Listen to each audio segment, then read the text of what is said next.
Hi, everybody. I'm John Maiden from Cherre. I apologize for in advance for my voice. I got a little bit too passionate talking about my company yesterday at our booth, so you're going to have to listen to me go in and out over time. But I got some tea, so we're good. So my name is John Maiden. I'm a senior data scientist with Cherre. We are a real estate data technology company.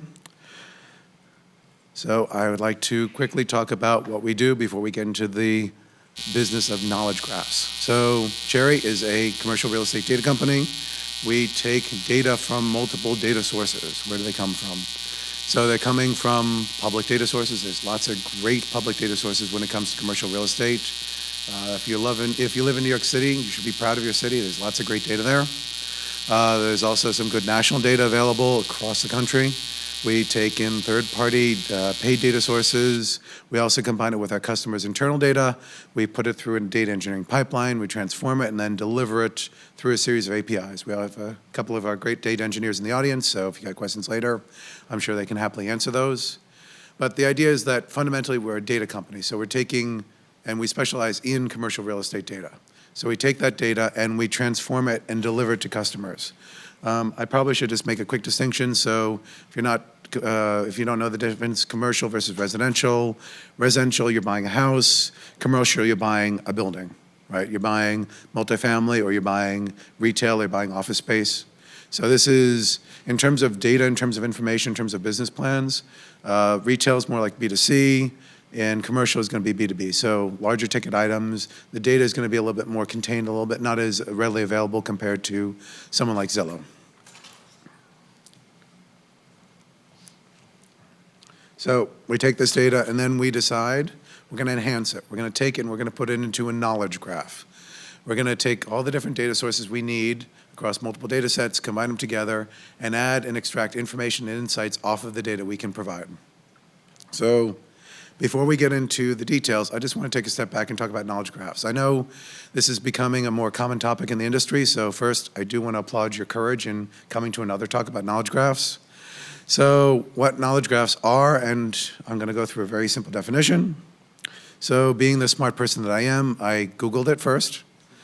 First answer is Google's knowledge graph. So if you're familiar with Google's knowledge graph, it is all the data they've collected that helps drive a lot of their products. It is defined as a knowledge base with a graph structure. Say, okay, it's some information here, I can work with that. Maybe I want to go a little bit deeper into the definition.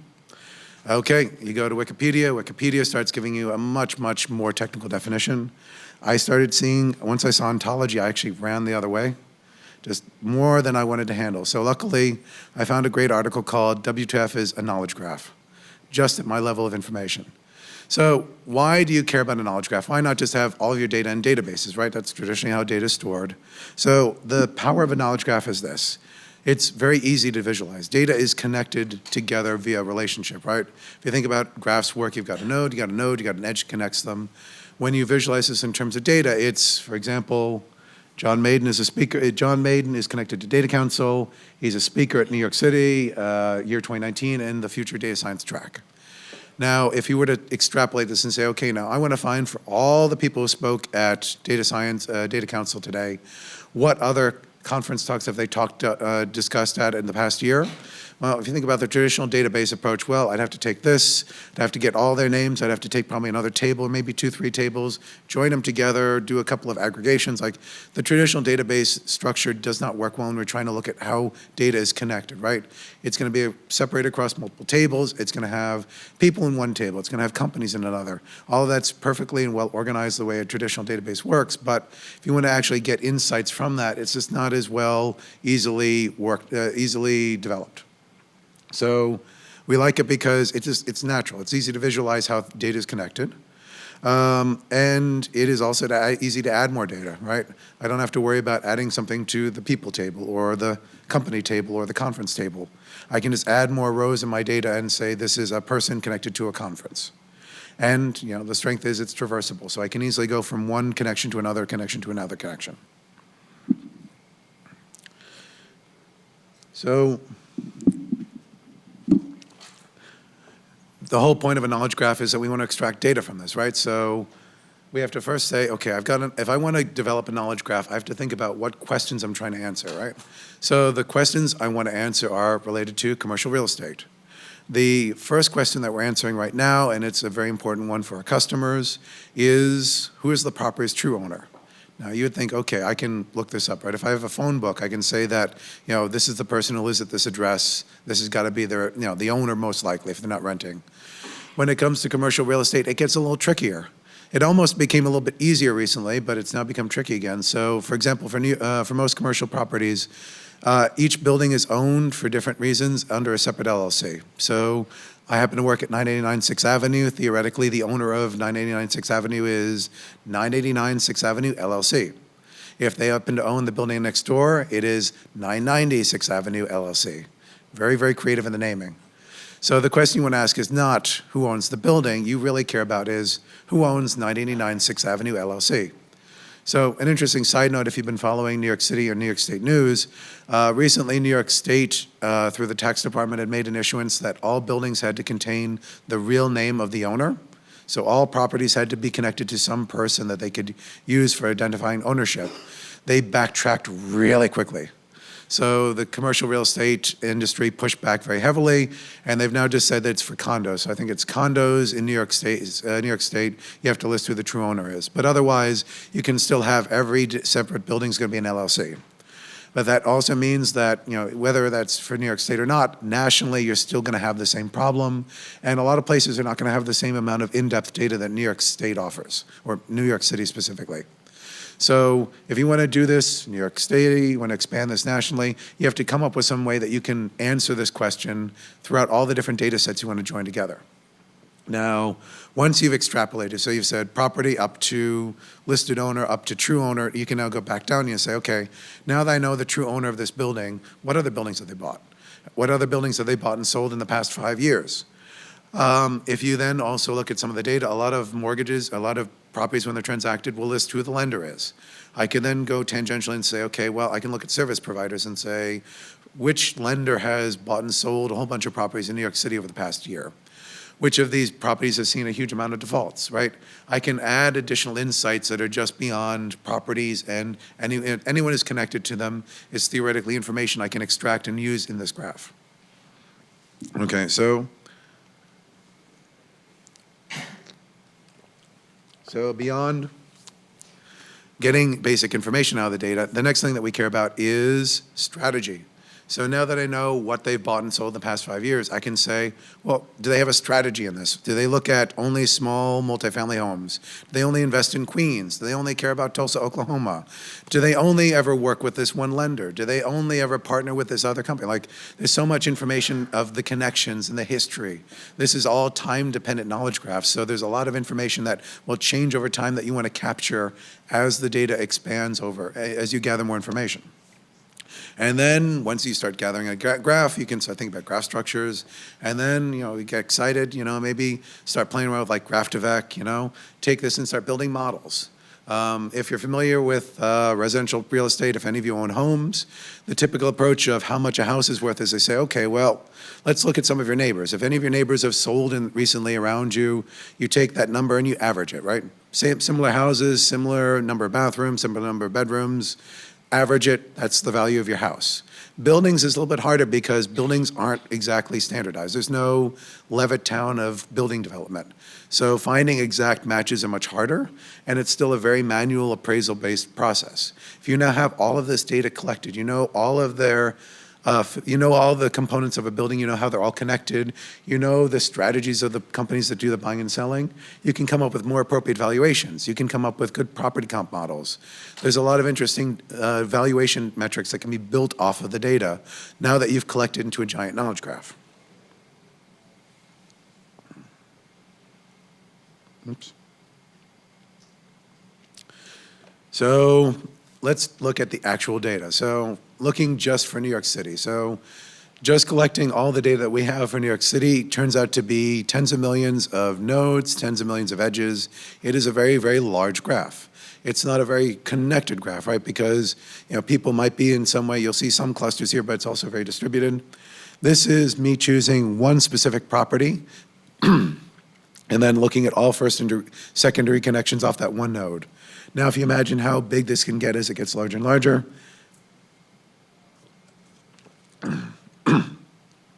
It is not something that you can visually identify. What you want to be able to do is to put it all into a nice graph and then specifically query for information that you need from it.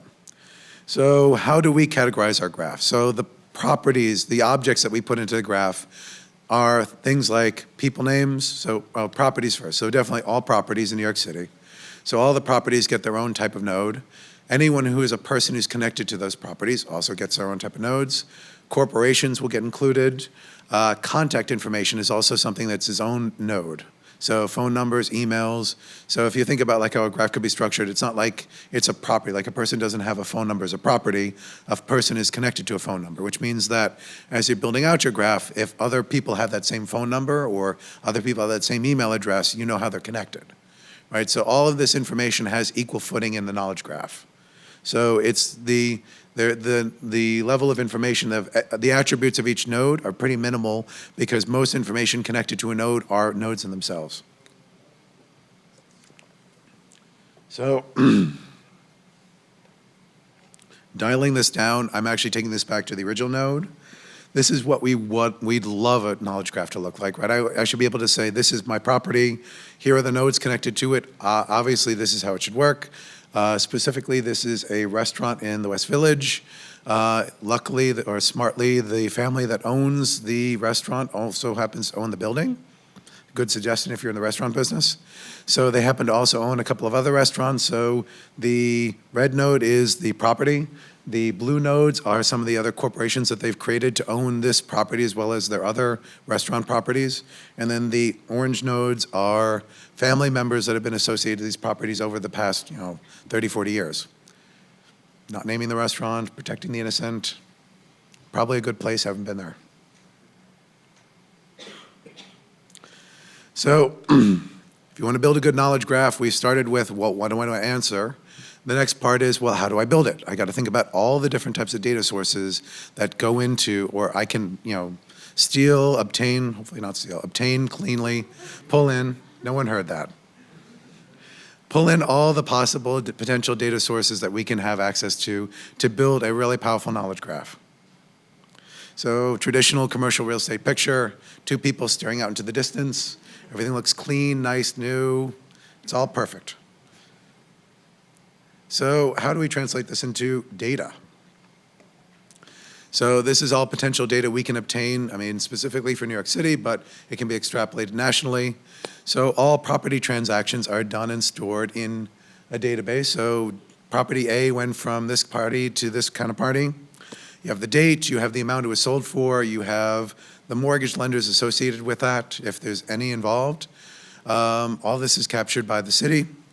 Everybody pays taxes. So if you pay taxes, all of your property information, all of your tax information is publicly reported.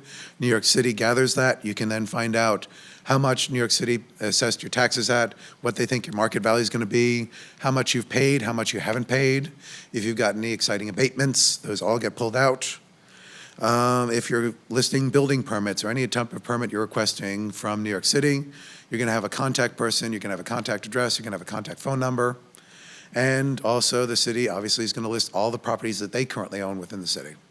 So if you want to find out who are the largest property owners, Columbia is actually one of the bigger ones, NYU is actually one of the bigger ones. This is stuff that you can quickly, if you've got it all collected, you can find out that the trustees of Columbia University own all this stuff. I think New York Times did a series on this a couple of years ago. I think Columbia owns more, I can't remember who owns which, owns more and more. But one of them owns more, but the other one has more valuable property. I think it's NYU because it's obviously in downtown. So for New York City, who are the major data source providers? If you think back to ancient Mesopotamia, how did writing develop?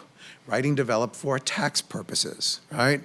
The government had to know how much you had so they could determine how much you had to give them. Who is the biggest data provider in New York City because of the Open Data Initiative? The Department of Finance. They provide all property transaction data. They provide all of the tax assessed data. There's tons of interesting data sets that they provide because they're the Department of Finance. They're also really good to access. If you want to email them, they're very good about responding very quickly. Department of Building is also very important. They also contribute a good portion of their share, but Department of Finance is the main driver, which also means that when you're looking at the data, and this is like a knowledge graph building perspective, the main unit of property assessment is going to be the tax lot. So it's not going to be the unit, it's not going to be the building. I mean, Department of Buildings works with buildings, but if you're working with the Department of Finance, they're thinking about tax lots because in the end of the day, that's what you buy and sell. You're not actually buying a unit or selling a unit. You're buying and selling a tax lot from their perspective. And that's nationally how many governments think about properties is they're not really properties, they are tax lots. Now, tax lots could be a piece of land, it could be a unit, it could be a building, like all these things can overlap. Air rights can be a tax lot, the garage space can be a separate tax lot, like anything that can be cut into pieces and sold, rented off to someone, that is a piece of a tax lot that could be part of a larger tax lot. So how do we translate this data into a graph? So specifically taking a transaction, taking a row from PAD, which is the property address directory for New York City. I have a BBL, which is the Borough Block Lot Identifier, so the tax lot identifier. It is connected via PAD to a specific address, so that is one connection, one pair in my knowledge graph. And then I can look at ACRIS, which is the Automated City Registry Information System. I had to look this up 5 times to remember what ACRIS meant. But yeah, so ACRIS is all of the property transactions, who sold and bought whatever in New York City over many, many years. You can connect these on the BBL. You now have 2 nodes that are connected via a third node. Now, if this was the end of the conversation, you're like, oh, I just take the data, I've got primary keys, I just join them all together, I got myself a knowledge graph. That would be so easy. I wish that was as nice as it is. It is not that easy, and the reason is because data is not standardized. What does data standardization mean? It means that data is messy. It is collected, first of all, from many, many years. You can go back to, I've seen data going back to the 40s. So some of this stuff has been transcribed into systems. Even today, not everything is electronically typed in. It's someone's writing it down and someone has to put it into a database. So you think about how many different ways you can write a person's name, how many ways you can write an address. When I was growing up, I lived on a street called Berkeley. According to the town I grew up in, it is spelled B-E-R-K-L-E-Y. My parents demanded that it be spelled B-E-R-K-E-L-E-Y, and every time they addressed something, it always had that extra E because that's the way they did it. The postman still figured it out. He knew how to get to our house. He knew exactly where it was, even if it was slightly a bit off. And that's what you have to do is you got to think about with all of this data, I have to worry about all the different ways I can write people's names, company names, and address names. Because even if I introduce a little bit of noise, a little bit of typos, or if I have an alternate spelling, they all have to go to the same nodes. Otherwise, I'm going to have this really, really noisy graph, and I'm not going to have any knowledge or any insights that I can get from it.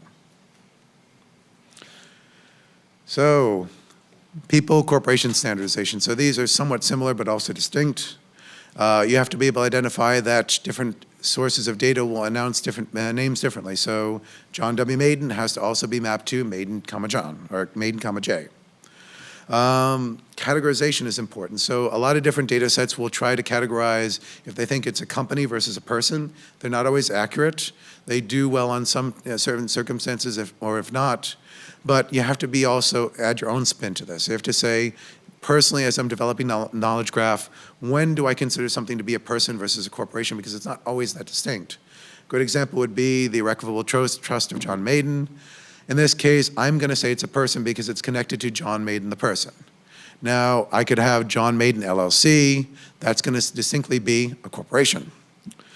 If maybe I'll come up with a pattern, I'll say anytime I see the word, if I see John King, anytime I see the word King, that's going to be a person until I hit Burger King, and then I'm in trouble. So you have to really think about your categorization. You have to really think about how to distinguish all these and handle all of the fact that you can have lots of abbreviations. This is a tricky one, right? So Grant Herman is actually part of a legal firm that represents a lot of real estate companies around the city. So how do I make sure that all of these different permutations of writing the name are actually listed as a corporation? And if I want to get distinct, I can say there's specifically a lawyer and a service provider, which distinguishes them from like a REIT that's going to buy and sell property. And finally, common names. So John Smith is not the most common name in New York City. If you're curious, you can ask me later at the question and answer session. But yes, you have to find, every city will have their own John Smith, and you have to make sure that John Smith doesn't own, you obviously know John Smith doesn't own 30% of New York City property. So how do you distinguish this John Smith from another John Smith? So when it comes to names and corporation standardization, a lot of this stuff is not that uncommon. So a lot of good regex patterns will help clean up 80, 90% of what you're looking for. So if you pull all your data, look at all the different common patterns, you can come up with lots of regex patterns that you can use to extract out. If you've come up with enough that you think are good, you can use a trick like some n-grams with XGBoost. So you train on the patterns that you already know that you want to take out. You then apply n-grams to all the remaining patterns, and then use some type of model like XGBoost to then predict other patterns that are similar. When it comes to name disambiguation, one of the tricks that I happen to like is dumping everything into a graph. So choose your favorite fuzzy string algorithm, make anything that matches up above a certain threshold, put that into a graph, and then you'll see all the different permutations. Because you have to think about John W. Maiden might be similar to J. W. Maiden, which might be similar to Maiden, John W. or Maiden, J. And so if you try to do everybody compared, you might get in trouble. So if you can at least dump this into a graph, you can find connections of strongly connected components, and then from there maybe do a little bit of manual editing, depending on how big the graph is. But at the end of the day, the most critical is actually just good reference data. I think one of the themes that's going to come through this is that knowing your data very well, understanding, in this case, commercial real estate data and all the peculiarities, is critical to being able to distinguish what makes sense for this domain. So having good reference data, listing of all corporations in New York City is very important, because you can quickly, hopefully, filter out what are names that you may be a corporation, but obviously are not, versus everything else that you've got.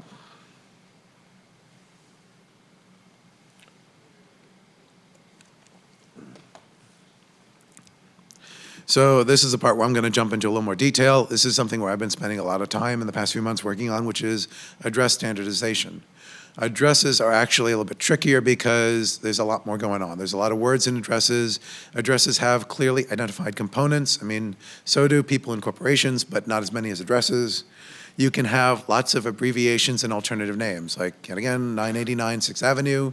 We could also be 989 Avenue of the Americas, and we will still get our mail. People can misspell or type or spell alternatively. The mail, USPS still knows how to get to you. Sometimes they're just obvious typos, right? If I said 989 6th Avenue, New York City, New Jersey, obviously I meant New York. That should be something that can be quickly corrected if there happens to be no New York City and New Jersey. And then one of the other very common ones is we're ingesting data from multiple data systems, and so sometimes they don't delineate the components very well. So the one that's most common is like street unit, so ST unit or AV unit. Usually it's the post type that gets abbreviated with a apartment prefix. So if you know how to accommodate common truncations, that's also important. And then also addresses are going to be coming in from different sources. So if it's coming in from New York City, they have a very clear, this is the address field, you pull in that address field. If we're working with customer data, they're going to give us a collection of property leads. So they've got some spreadsheet that's been sitting around for 10 years. It's got 100,000 addresses in it. You have to take that, and it's going to have all the things that they put in there with names, company names, building names, identify and strip those out as well to get to the actual address. So the general approach that we do is all addresses, as we get into standardization, go through three parts: the parse, standardize, and match. Parsing is one of the harder components. So this is actually an NLP problem. What you want to do is you want to take all the different components of an address. You want to identify and tag them with the appropriate identifier. So taking, yet again, our address, 989 6th Avenue, floor 17. Please come and visit. We're always happy to see people. If I pass it into word tokenization for NLTK is going to tell me that I have numbers and nouns. Not particularly useful. What I really care about is numbers, street names, directions, city, state, zip. Those are things that I can actually match on. I can actually use to then work with going forward. So what I want to do is I want to be able to use some type of algorithm, model, any type of approach that can say, obviously 989, because it's the beginning of the string, has to be an address number. After that, 6 has to be a street name, even though it's got a number in it as well. If I get all the way to the end, I've got something at the end that's a number, so that's going to be a zip code, which is different from an address number. Occupancy identifier. So we could be on floor 17, but we could also be on floor 17A. So it's got to be something that's dynamic, that doesn't just say number is a unit number. Number could also have letters.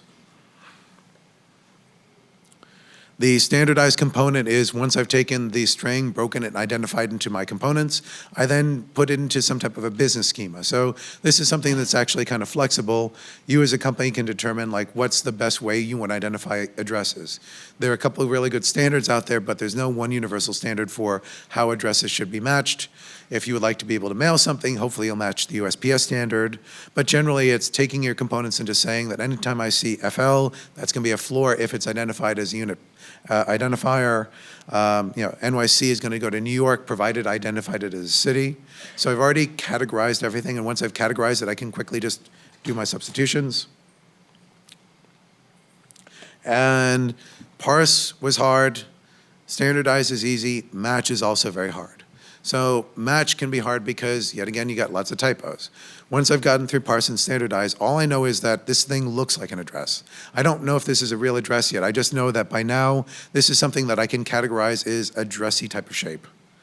So how do you get this done? Well, like I said, I've broken this into components. So I could say 123 is the street name. I'm going to do a SQL join and say, find me all addresses where 123 equals street name, Main Street equals, 123 equals street number, Main Street equals street name, New York is city, New York is state, 10001 is zip code, and then you just do a SQL join, you join it together, you got your answer. Nice and straightforward. You don't always have that, right? No one is standardized exactly the same. Sometimes you have to allow for flexibility. So then you start saying, okay, well, maybe I can do something with a SQL join, but then I add in some business logic, right? I don't get the best exact match. I get a whole bunch of close enough matches. I join on the components I know are going to be clean enough. I do some aggregations, and then I choose the best answer, and I return that. Still good, not too much work. If you want to go crazy, and I can tell you I spent a couple of weeks going crazy, you can also try some fuzzy joins. So taking your string, trying to identify it, and then just matching it against all possible combinations, assuming that people could make lots of different small typos and mistakes. So instead of getting the street number wrong, getting the directions wrong, these are all things that you could encode and then try to match against your database of addresses.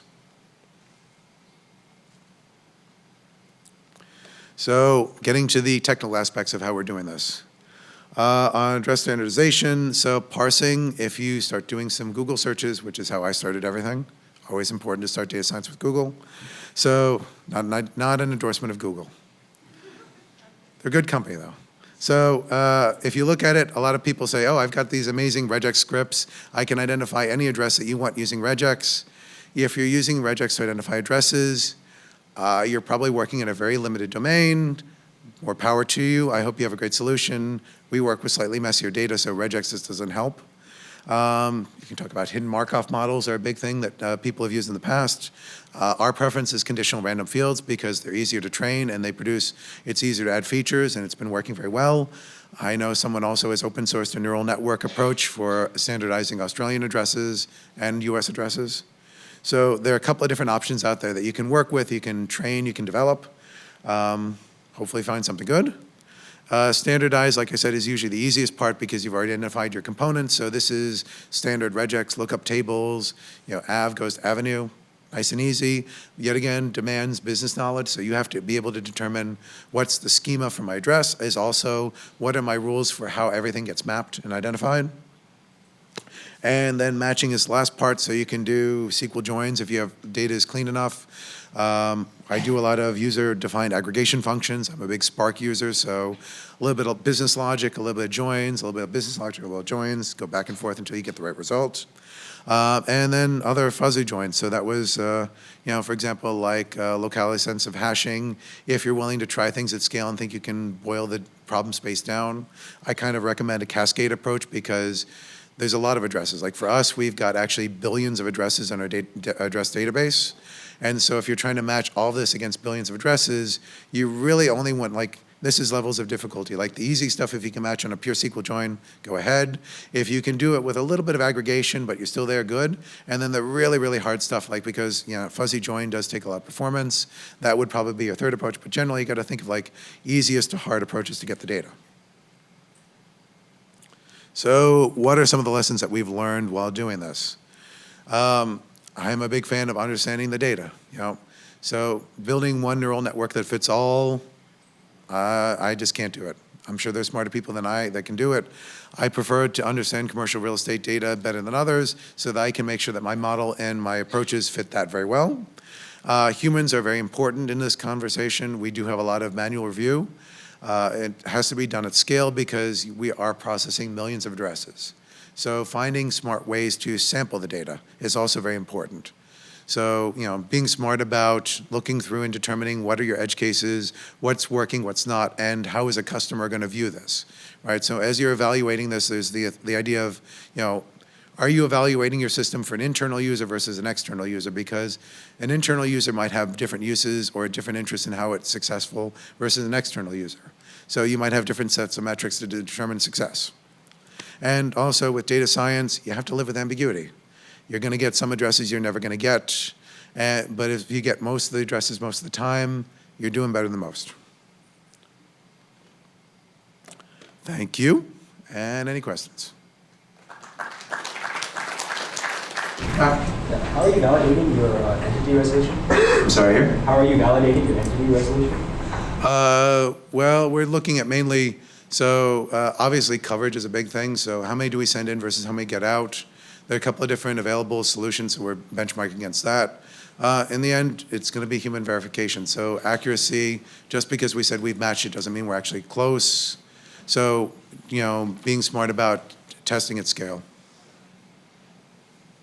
So for your addresses, you usually sort of ground truth from things like geospatial databases to, so for instance, New York City, Philadelphia have, here's all of the street segments in the city, here's all the master address listed. Right. So are those kind of incorporated into your address categorization, what's been available? Well, so what we're doing, so you have to start with, to be able to match everything, you have to have a set of clean addresses, right, to match against. So that's one thing. The thing that we built out first is we pulled in all the different, as many different clean address sources first, and used that to build out the addresses to match against.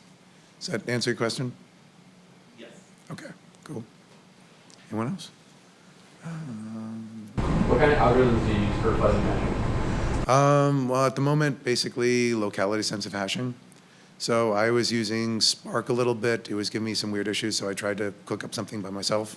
What's the most common name in New York City? Common name. If I remember, I think it's Jose Gonzalez. Oh, sorry, in the back. So when you're doing the fuzzy match between the addresses, do you have like any algorithmic way to decide where we have a typo, like the threshold where we're going to the typo area or the actually different address that actually is very close? Right. Well, I think part of it is because you've already broken everything into components. This is where the business logic has to come in. If you have to think about, is it more likely that I'm going to make a typo on the street number or the street name? So some of this, you think about, or maybe if I get the city, maybe I got the street name and the street number right, but I got the zip code wrong. So, there's different levels of there's a hierarchy of what a human might get wrong. And then also you can, what I have is orders of exactness. If I can match exactly on the address, on the unit and then the full address, that's great. If not, I try to remove certain components and make it less and less available to match until I get something that I think I'm at least confident about. As you're doing that entity resolution, are you moving that active learning on the harder examples where you're taking the low-hanging fruit and then kind of popping the harder ones up for experimentation? Not at the moment. But it is a good point. It's something we should be thinking about. In front.